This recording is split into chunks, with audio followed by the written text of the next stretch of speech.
नमस्कार, मी रिद्धी म्हात्रे. बातमीपत्रामध्ये आपल्या सगळ्यांचं स्वागत. अमेरिकेच्या सर्वोच्च न्यायालयाने ट्रम्प यांना फटकारलंय. ट्रम्प यांना टॅरिफ लावण्याचा अधिकार नाही असं न्यायालयानं म्हटलंय. न्यायालयाच्या निर्णयानं भारताला दिलासा मिळतोय. अमेरिकेच्या सर्वोच्च न्यायालयाकडून डोनाल्ड ट्रम्प यांचे आणीबाणीच्या अधिकार कायद्याअंतर्गत लादलेले शुल्क रद्द केले गेले. न्यायालयाने ट्रम्प यांचे इतर देशांवरील कर बेकायदेशीर घोषित केले आणि म्हटलंय की अमेरिकन अध्यक्षांना ते लादण्याचा अधिकार नाही. न्यायालयाच्या या निर्णयाला ट्रम्प यांच्या आर्थिक धोरणांना मोठा धक्का मानला जातोय.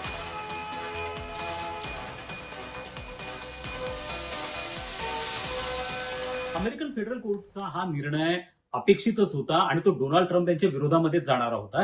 याचं कारण असं आहे की डोनाल्ड ट्रम्पनी मागच्या वर्षीच्या एप्रिल महिन्यामध्ये जो अनेक देशांच्या विरुद्ध टेरिफ वाढवण्याचा जो निर्णय घेतलेला होता, त्यासाठी त्यांनी 1977चा अमेरिकेमधला एक इकॉनॉमिक इमर्जन्सी ऍक्ट जो आहे त्याचा वापर केलेला होता. मात्र हा जो ऍक्ट आहे हा केवळ सँक्शन्स आणि जर ऍसेट फ्रीज करायचे असतील त्या संदर्भामध्ये बनवण्यात आलेला होता आणि यामध्ये कोणत्याही प्रकारचं टेरिफ लावण्याची प्रोव्हिजन नव्हती.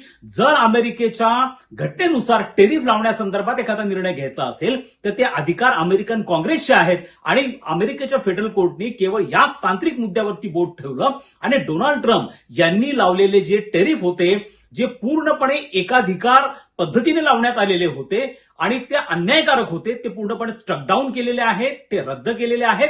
आणि सगळ्यात महत्वाचं म्हणजे गेल्या एप्रिल महिन्यापासून तर आतापर्यंत अमेरिकेमधल्या ज्या कंपन्यांनी ह्या वाढीव टेरिफनुसार आयात केलेली आहे किंवा त्यानुसार टेरिफ हे सरकारला भरलेलं आहे, त्यांना आता अमेरिकेच्या ट्रेझरी डिपार्टमेंटला कॉम्पन्सेशन द्यावं लागणार आहे.